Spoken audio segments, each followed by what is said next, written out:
Добро утро, почитувани гледачи. Ново издание на емисијата Фактор здравје. Темата која што утрово ја обработуваме е состојби кои предизвикуваат пораст и покачување на телесната тежина, не се исклучиво поврзани со внесот на храна, но и сите последици и компликации по здравјето кои што може да ги направи дебелината. На оваа тема утрово разговараме со доктор Маја Милованчева Попуска, доктор на медицински науки, специјалист интернист. Добро утро, доктор Маја, добре ни дојдовте во Фактор здравје. Добро утро, Билена, добро утро до сите гледачи на Фактор здравје. Мислам дека одбравме една интересна тема, која е поврзана малку индиректно и со летото, нели? Кога сите сакаме да изгледаме убаво на плажа, соблечени и може проблем да представува тој вишок на телесна тежина или дебелина, ако веќе станува збор. Меѓутоа, интересно... Ама тоа е естетскиот момент, така? А здравствениот е многу поважен. Ние сега ќе зборуваме за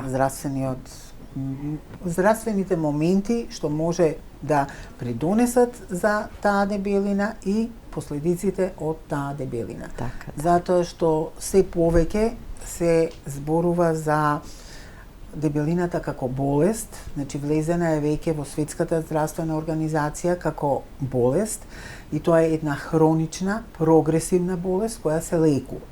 По дефиниција, значи ексцесивно натрупување, акумулација на телесни масти кои представуваат ризик по здравјето. Значи, зборуваме за здравствена состојба, здравствени проблеми кои може да се поврзани со дебелината. Ќе видиме дека многу работи се поврзани со дебелината и зошто е таа ставена во група на болести, односно веќе имаме диагноза што можеме да ја напишеме како доктори дека постои дебелина, односно обезност. Да. И во светски рамки веќе зема епидемиски размери, токму таа причина веќе се категоризира како болест која што може и треба да се лекува. И се дуплира. Постојано на секои 10 години имаме зголемување, кога се правени големите студии, значи зголемување на бројот на дебели. Порано, ако се сметаше дека дебелината е проблем, тогаш не беше уште ставена во рамки на диагноза, нели е проблем само за сиромашните кои нездраво се хранат, за земјите во развој претежно. Сега се почесто наоѓаме дека дебелината е проблем и кај високо развиените општества, богатите општества, особено е загрижувачо податокот за се почеста појава и поголем процент на деца кои се веќе од многу рана возраст со диагноза дебелина, односно обезни. А кај ни веројатно и ризикот ќе биде многу поголем, многу порано да се појават одредени здравствени проблеми како резултат на дебелината ако нешто не се преземе на време за да се намали. Се почесто имаме млада популација која се јавува со некој проблем од кој е поврзан со дебелината, дали се тоа високи масти во крвта, дали е појава на гранични вредности за шеќер во крвта, дали е тоа појава на висок крвен притисок што не соодветствува за нивната возраст, така да таа граница се подоле и подоле оди. Да. Ќе погледнеме блок реклами, па ќе продолжиме со разговорот да ги споменеме и да ги наброиме сите состојби кои што доведуваат до покачување на телесната тежина, а од своја страна се поврзани потоа со компликациите кои што ги прават по здравјето. Останете со нас до самиот крај, следете не, повелете, јавете се и поставете прашање.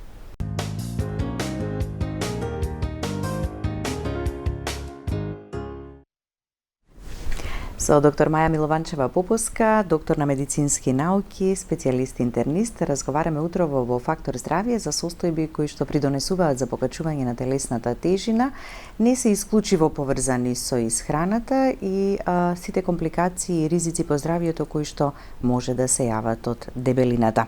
Ќе почнеме ли прво, доктор Маја, со стресот, кој што е виновник за многу работи и многу здравствени состојби кои што се случуваат или проблеми со нашето тело или организмот. Каква е поврзаноста со дебелината? Стресот е еден од факторите, да кажам, не можам да кажам дека е најважен, затоа што има и други ризик фактори кои исто така се важни. за порастот на телесна тежина. Значи, кога зборуваме за порастот на телесна тежина, имаме надтежина една, да објаснам за да разберат гледачите за што станува збор. Најчесто се уште го мериме, ја мериме дебелината со body mass индексот. Тоа е индекс на телесна маса. И таму се смета, да не оптеретувам сега, од 25 до 9 дека е надтежина. Значи надтежина. Голем број од луѓето имаат таков индекс надтежина. Тоа не е идеалната мерка, меѓутоа се уште за широка употреба, да не за научни трудови, нели, се користи тој body mass индекс. За да знаеме од прилика во кои рамки за што сме. станува збор. Над 30, ако е, веќе станува збор за дебелина, односно обезност. Имаме и малигна дебелина, тогаш. Кога може да се превземаат и други мерки, нели, тие хируршки интервенции. Тогаш се преземаат. Реков, по дефиниција, тоа е хронична, прогресивна болест, која се лекува. За среќа, значи, се лекува. Тоа е многу важно. Не е некоја состојба од која можеме да дигнеме раце и да кажеме, аха, нема ли излекување, јас сега ништо не правам, тоа е, ќе се помирам со таа судбина. Стресот е составен дел од животот. Зборуваат и за позитивен стрес и за негативен стрес. Меѓутоа, како и да е, стресната состојба е состојба кога организмот се припрема за нешто што одеднаш му се случува, кој може да биде емотивен стрес, нели, и физички стрес. И тоа ние си го носиме во гените уште од праисториско време, кога луѓето се бранеле од животни, од други напаѓачи. И како телото се брани? Се брани на тој начин што лачи хормон кортизол. Тој хормон се лачи од надбубрежните жлезди. Тоа се две надбубрежни жлезди кои се како капи над бубрезите. Меѓутоа, од импулсот за лачење на тој хормон доаѓа од мозокот, доаѓа од една мала формација во мозокот која се нарекува хипоталамус, која е уствари поврзано, ја менаџира хомеостазата, значи таа состојба на целиот организам помеѓу невролошкиот и ендокриниот систем. И се поминува тука, тие патишта се испреплетуваат, тие импулси, за да тој хормон кортизол се излачи. Што прави тој? Тој го спрема организмот сега за борба, значи за да се избори со тој стрес. Тој кортизол, колку е добар, зато тие состојби кога сме нели во стрес, толку и лош, ако имаме хронична состојба. Кога имаме акутно зголемување на тој кортизол, кога имаме нели напад некој, треба организмот да се избрани, се лачи, а тој влијае на метаболизмот на мастите и на шеќерите, на глукозата. И се ангажира целиот организам, се создава повеќе глукоза во црниот дроб, се излегува мастите од мускулите, за да сето тоа допринесе организмот да е во форма да се избори со стресот. Меѓутоа, кога станува хронично, сега веќе имаме лошите страни. Сега доаѓа до премногу глукоза во крвта, премногу инсулин се лачи, се таложат мастите сега во клетките и сето тоа доведува до еден дисбаланс, хормонален дисбаланс и сега организмот реагира на многу полош начин. Значи сега имаме натрупување на целата таа вишок енергија што се создала, а енергијата е од шеќерите и од мастите, во клетките, односно создавање на тоа масно ткиво. Масното ткиво може да биде два типа на масно ткиво имаме. Едните се од тие телесни масти, тоа е ова субкутано, подкожното масно ткиво што можеме сите да си го напипаме. И тоа не ни е толку страшно. Тоа е само естетскиот дел, нели што го гледаме. Ама наталожено околу органите во организмот? Точно така. Тој тип на масти, висцерални масти што ги викаме, тие што се опасните масти, а тие се таложат внатре во стомачната шуплина, околу органите, околу црниот дроб, околу панкреасот, околу бубрезите, околу цревата тука. Сега, тие масти кога ќе се наталожат тамо, многу е тешко да се намалат, да исчезнат тие масти. А зошто се лоши? Затоа што тие се активни масти. Оваа маст што ни е под кожата не е активна, а другава висцерална маст е активна маст. Тоа е тие клетки лачат супстанци, цитокини, кои се проинфламаторни, значи предизвикуваат воспаление, хронично воспаление во организмот кој не поминува, нели, и сега тоа се од своја страна па сега прави проблем во организмот. Да. Затоа велиме онаа централна дебелина околу стомакот, точно. Така, повеќе кај мажите, ама веќе има и кај жените. Така, е некако најсериозна и најопасна. Еден од начините или како да се сменети работите. Точно, значи покрај тој body mass index, индекс на телесна маса, е мерење на струкот. И веќе загрижувачко почнува да станува ако тој струк е над 88 см кај жени, а 102 над 102 см кај мажи. И затоа тешко се слабе. Така, бидејќи има и различни, таложи, различни видови на дебелина. Некој ќе има тенки нозе, голем стомак, не е многу голем и широк овде, така, некој распоредено име на сите, ама кај повозрастните не. Да. Кај младите не. Така да тоа се случува, например, кај жените во менопауза. Да. Жените кои што никогаш дотогаш не имале проблем, можеби, нели, со стомак, па се појавува стомакот и дебелината тука најмногу е изразена, да. Следно, нарушената функција на тироидната жлеза исто така може да биде причинител, односно намалената функција. Да, само да докажеме, кога веќе ја спомнавме менопаузата, што се случува сега.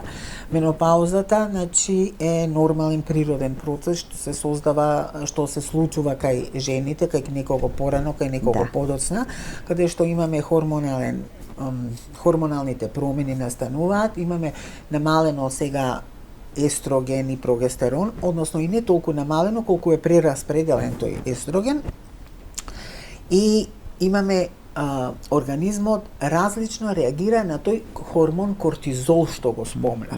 Така да сега тој истиот хормон кортизол нас ни прави во менопауза на жените проблем да се таложи таа маст околу стомакот. И ќе видиме жената која секогаш си била слаба, сега останале рацете, нозете слаби, а пуштила стомаче, се проширила во обемот. И тоа е тој проблем кај жените. И зошто кај жените кои влегле во менопауза, а продолжиле исто да се хранат, значи не намалиле храна, не зголемиле физичка активност, доаѓа до дебелини.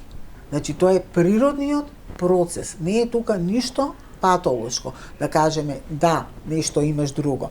Него, тоа е тоа. Ако жената, влегувајќи во менопауза, продолжи да јаде, како што било претходно, а не ја зголеми физичката активност, неминовно е зголемување на телесната тежина. И затоа, викаме ние трчај, за да си наоѓаме оправдување во менопауза сум, така, и нормално и логично е сето ова да се случува, ама не, има начин како да се смени и регулира. Да, внесот на храната, нели, внесуваме одредена количина, треба толку и да потрошиме. Точно. Сега, ако него, направиме тој трошење, нели, на тој калорски внес. Затоа во менопауза, кога се жените, треба да намалат калориски внес, ако немаат зголемена физичка активност. И оттамо е тоа, трчај за да останеш во место. Значи, трчај, зголеми физичка активност за да останеш во место, односно на таа стара телесна тежина. Која што ја имале. Така, да. Кога станува збор за тироидната жлеза, посебно намалената функција, тогаш се позабавено се одвива, нели, во организмот и многу често е покачувањето на телесната тежина кај луѓето кои што го имаат овој проблем. Точно така. Хипотиреозата, значи намалена функција на тироидната жлеза, која лачи тироидни хормони. Повторно доаѓаме до хормоните кои повторно мозокот оттамо доаѓа целиот првиот импулс за лачење на тие хормони, и кога имаме намалено лачење на хормоните, доаѓа до промени како што се намален метаболизам, односно успорен метаболизам. Успорениот метаболизам значи и пораст на телесна тежина. Тука тоа оди хипотиреозата оди и со други промени на кожата, промени на косата, промени на маснотиите, може да се растат маснотиите во крвта. Значи многу често кога не знаеме што се случува, одеднаш ни се појавуваат високи масти во крвта. Одиме да ги провериме хормоните. Мораме да ги провериме хормоните на тироидната жлезда, затоа што и тие влијаат и се поврзани со кортизолот после. Сите хормони се меѓу себе поврзани во телото. Тироидните хормони влијаат, значи, и управуваат со метаболизмот, со енергетскиот баланс на телото, значи се намалува, односно се пореметува тој енергетскиот баланс на телото и со другите хормони. Тие влијаат, значи, тие хормони од тироидната што се лачат, влијаат и на хормоните, пред се половите хормони. И затоа тироидната жлезда е важна да се испита кај млади особи кои се спремаат, нели, да станат родители, да стане бременост и сето тоа. Веќе тука може исто да имаме промена на хормоните, половите хормони поради промена на тироидните хормони. А тироидните хормони се поврзани исто со кортизолот, што го спомнавме, и повторно доаѓаме до тоа да имаме пораст на телесна тежина. И што е интересно со кортизолот? Кортизолот прави да организмот се зголемува апетитот, значи тој глад и глад за специфична храна. Значи тоа е глад за специфична висококалорична храна, како што е брзата храна, која е богата со калории, богата со масти и со шеќери. Никој кога е гладен не посегнува да јаде грашок и борање и брокула, него јаде чипс, чоколадо, сладолед. Да. И тоа ве прави среќни во моментот, така ве и со тоа ние задоволството, нели задоволството го задоволуваме, нели, таа глад. И тоа во текот на целиот ден, па и во доцните вечерни часови, нели, како велиме, некаде до 19 часот завршете се со храна што е, а кај ваквите состојби многу доцна во ноќта. Тоа е веќе да се внесува храна која што е лоша. Тоа е веќе проблем тука со сонот, кој сонот е една од причините, значи недостатокот на сон е една од причините и главен ризик сега се смета за појавата на дебелина. Зошто е тоа така? Затоа што во сонот, односно кога имаме недостаток на сон, се менуваат нивоата на хормоните кои во последно време се испитани и се докажани. Јас кога студирав не постоеа тие, не ги знаевме. Тоа се двата хормона на глад, односно на ситост, тоа се грелинот и лептинот. Грелинот значи е хормон на гладта. Тој стимулира апетит. Тој се лачи во стомакот, меѓутоа импулсите одат до мозокот. И кога имаме помалку сон, значи депривација на сонот кога имаме, тој грелин расте. Значи расте гладта, расте апетитот. И додека не се најадат убаво некои луѓе, така не можат да заспијат и да легнат. Што кажуваат, во 3 сат го отварам фрижидерот. И што ќе јаде у 3 сат кога ќе се отвори фрижидерот, се знае. Не е тоа храна која е здраво сготвената храна. Така.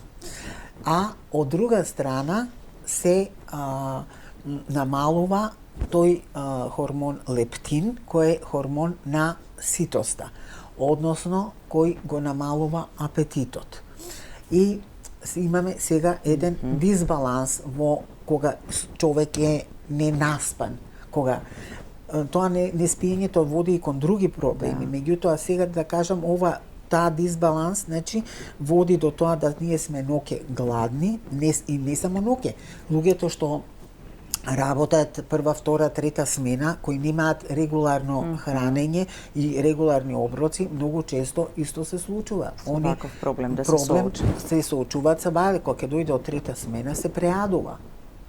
Тоа не само за сите што работат во сменска работа може да се случи тоа. И тука е многу тешко тогаш ти да влијаеш на тоа, затоа што станува збор за хормонален дисбаланс, не станува нешто само за количината на храна.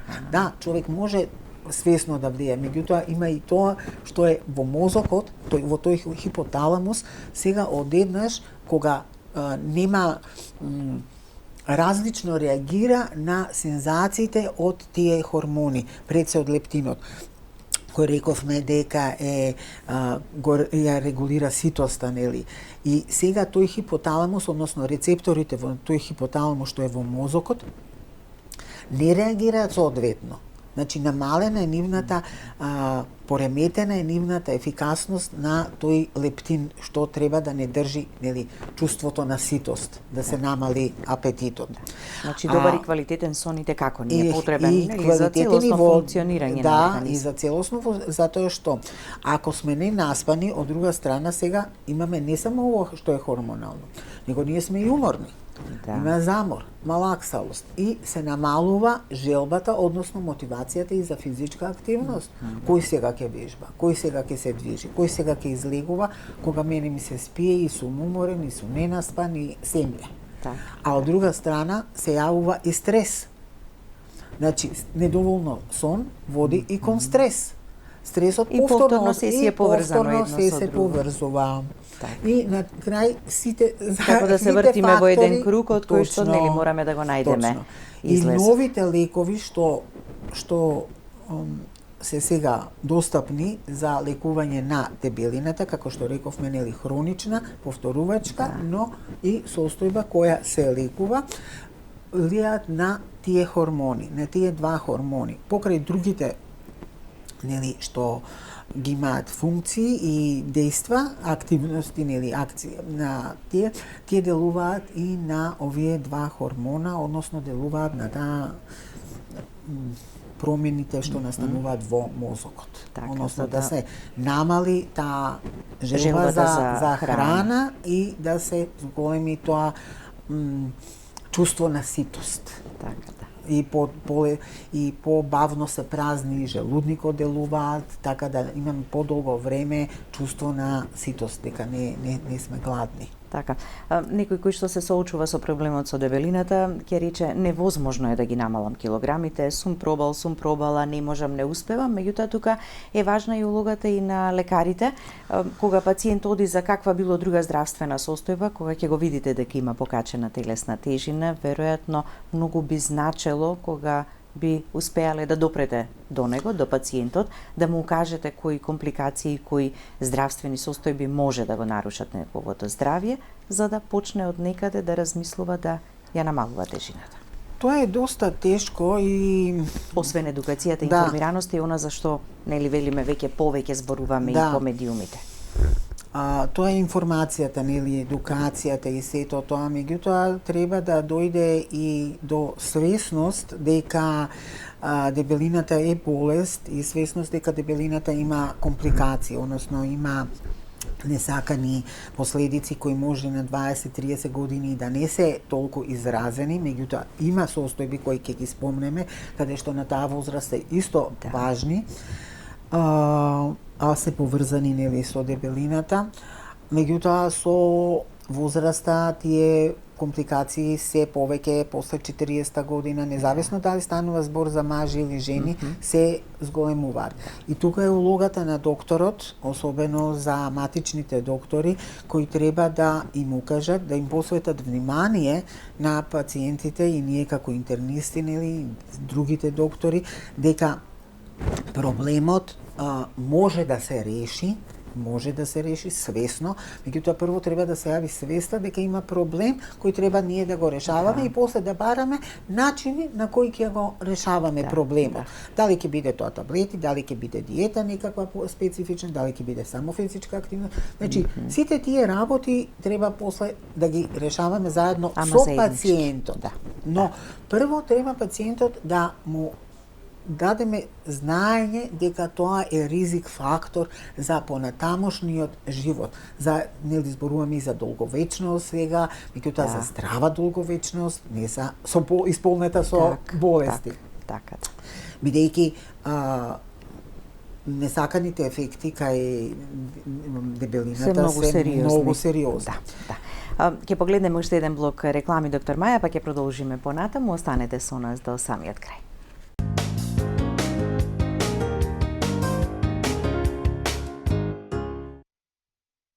Продолжуваме со разговорот во студиото. Доктор Маја, бројни се состојбите кои што доведуваат до покачување на телесната тежина или доведуваат до дебелина.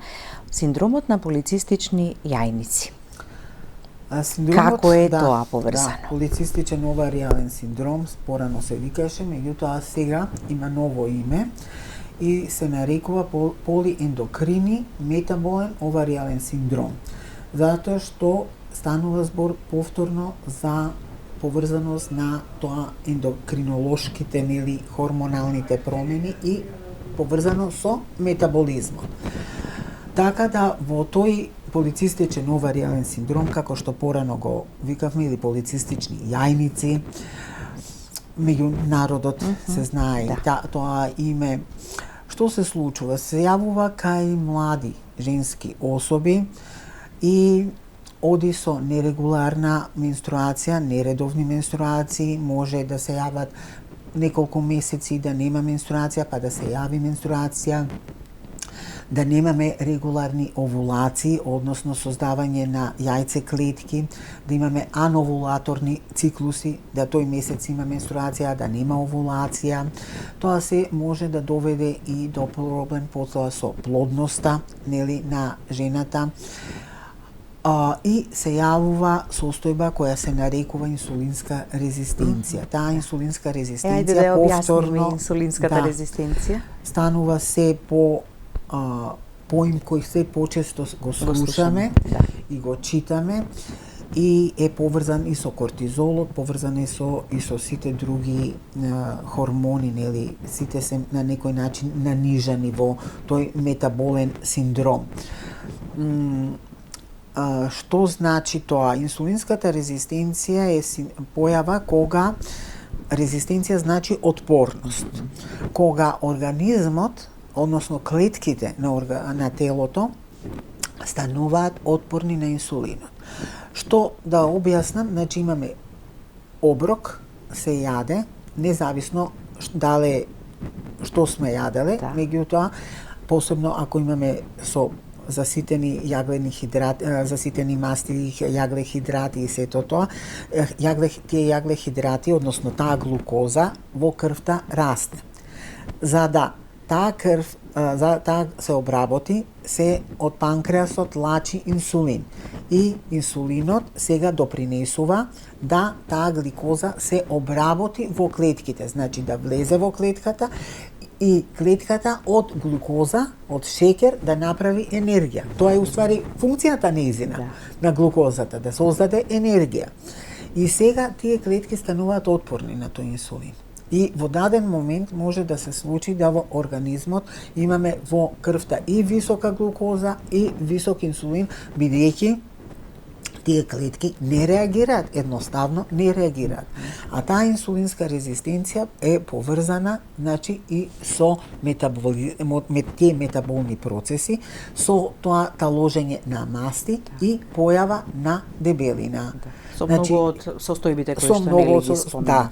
Се смета дека 2/3 до 1/2 од дебелите, дури во некои студии и поголем процент, 66% од дебелите луѓе имаат инсулинска резистенција и автоматски се оди на терапија. Дури некогаш и не се испитуваат во многу болници, така во други земји, не се ни испитува колку е инсулинот или колку е глукозата. Тие се испитуваат за да знаеме со што почнуваме, нели? Меѓутоа, автоматски се оди на терапија. Значи, дебелината е болест. Ние треба да ја лекуваме. Прашање е само како. Ќе ја лекуваме. Полицистичниот оваријален синдром, рековме, делува на плодноста кај жените. Меѓутоа, дебелината делува и на машките, и на младите мажи.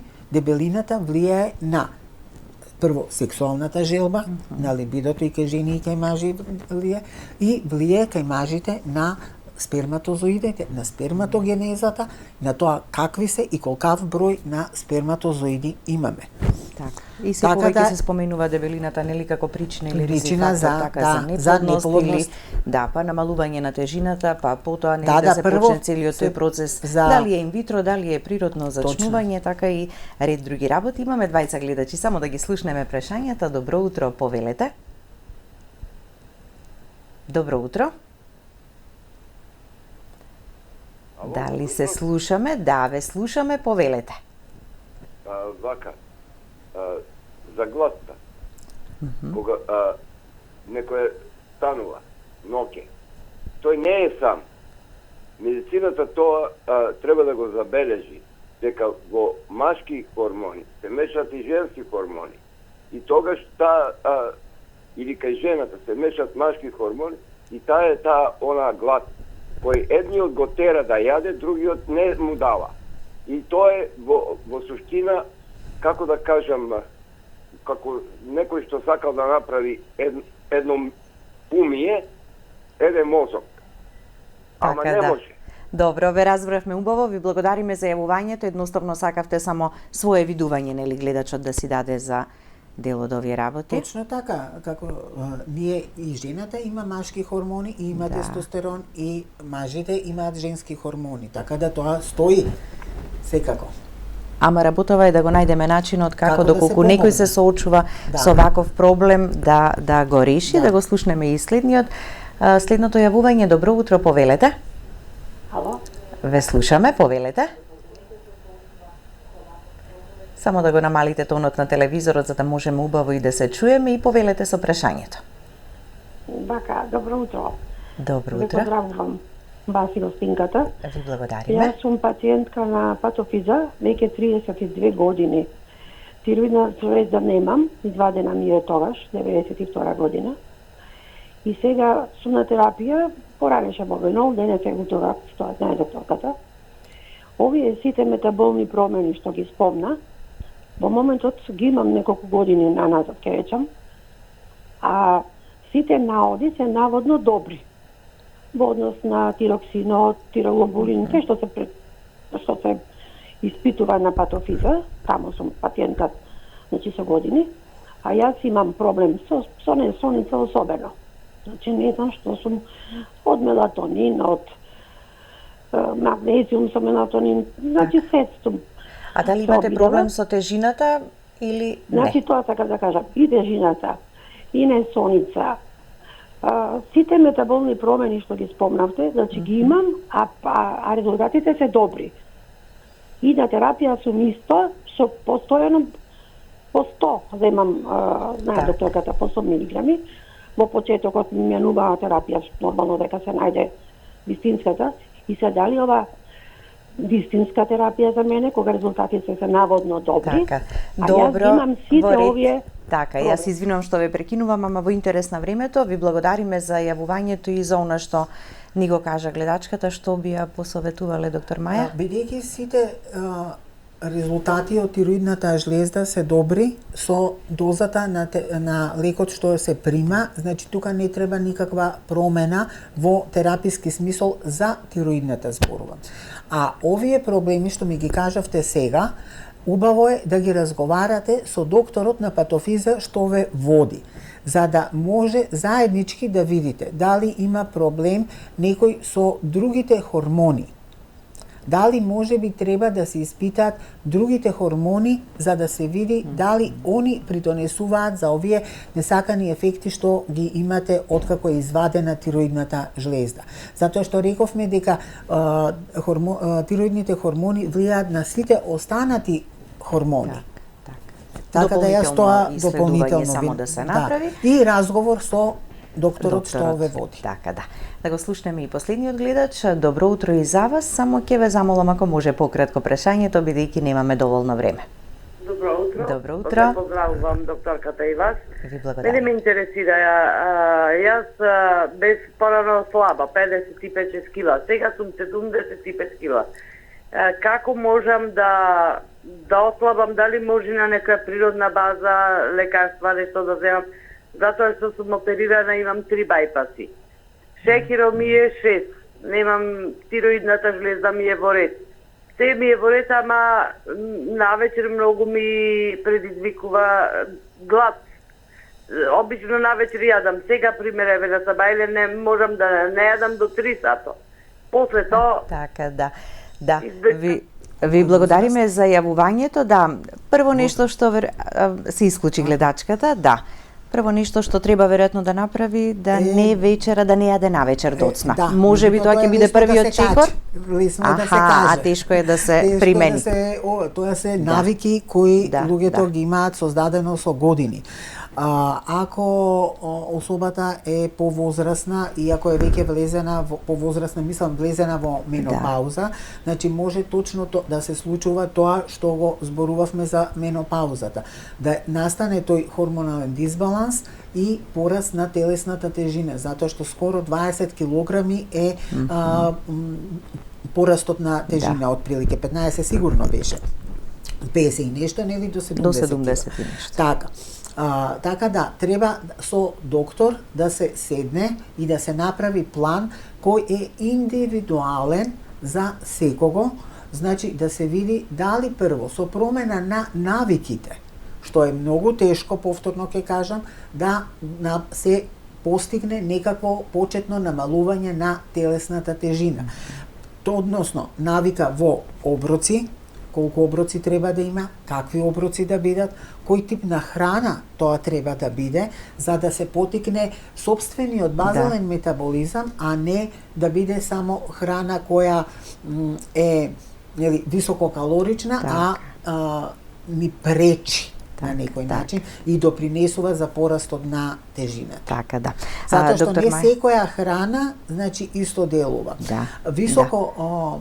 На крајот сме, мораме да завршиме. Јас се извинувам што ве прекинувам. Ке имаме следна прилика да ја обработиме цела емисија токму за ризиците и компликациите по здравјето од дебелината, нешто за кое што се почесто нели треба да зборуваме. Ви благодарам за гостувањето. Благодарам, Билјана, благодарам на гледачите. Да. Благодарности и до вас за вниманието со кое не следевте. Останете и понатаму на со програмата на ТВ24.